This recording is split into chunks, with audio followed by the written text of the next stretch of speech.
Thank you. And I call the member for Wentworth. Deputy Speaker, I rise to speak in support of the Criminal Code Amendment, State Sponsors of Terrorism Bill 2025.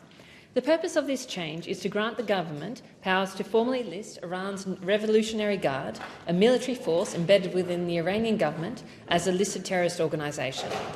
As no doubt members from this chamber will make clear today, this is an important step, one which some of us have been asking for on behalf of our communities for nearly 3 years.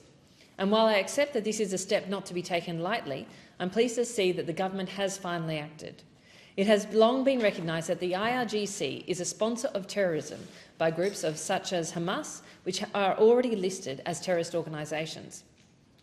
There is a history of calls for this action to be taken earlier, and I'm sure we'll hear about that from other members. And I have made similar calls in Parliament and in the press last year. But I am inclined to leave aside assertions of "I told you so" to reflect on the profound significance of what has been now confirmed by ASIO and our security services.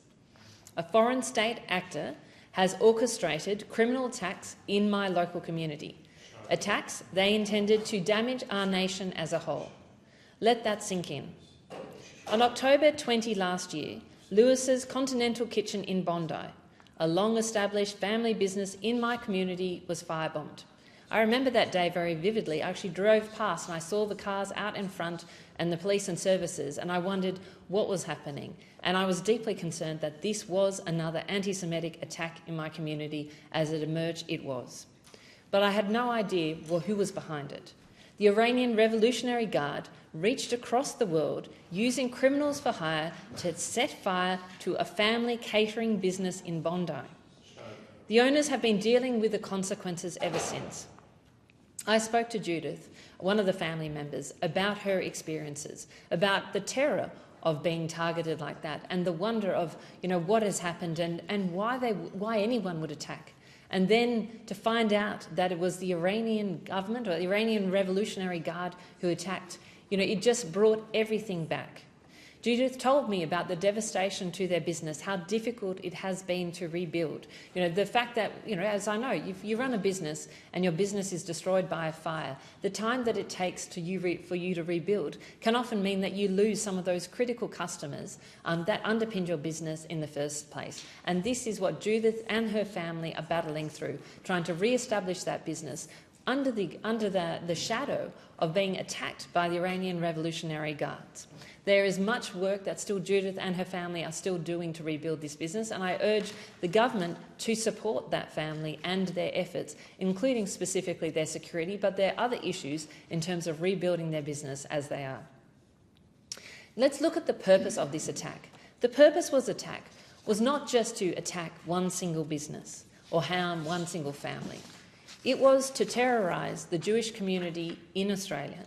It was to undermine our social cohesion across this country and to undermine and to try and weaken the multicultural achievement that has built modern Australia today. The Iranian Revolutionary Guard was seeking to harm our nation as a whole. Since October 7, all Australian communities, but particularly the Jewish and Muslim communities, have felt intensely and personally the impacts of the war in the Middle East.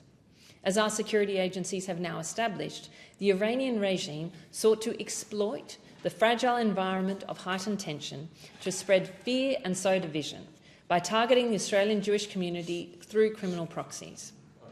My community in Wentworth, home to the largest Jewish community in Australia, was targeted in a spate of anti-Semitic vandalism and threats of violence. And now we know that at least 2 of those attacks, perhaps more, were orchestrated by the Iranian Revolutionary Guard.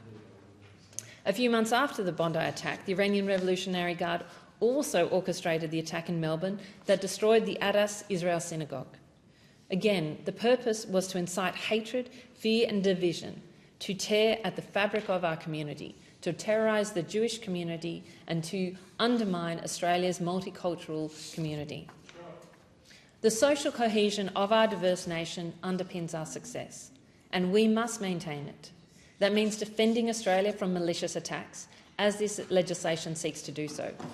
It also means proactively working to build the social connections and bridges between community that ensure that all are safe and all are welcome.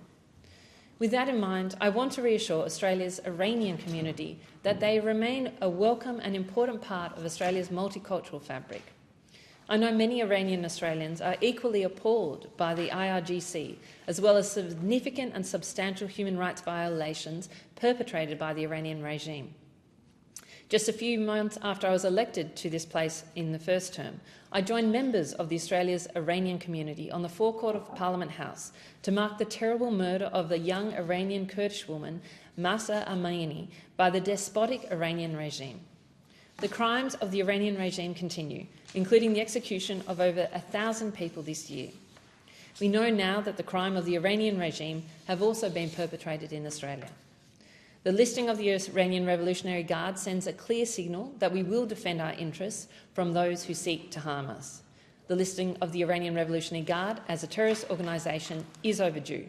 I welcome this legislation and urge the government to act decisively.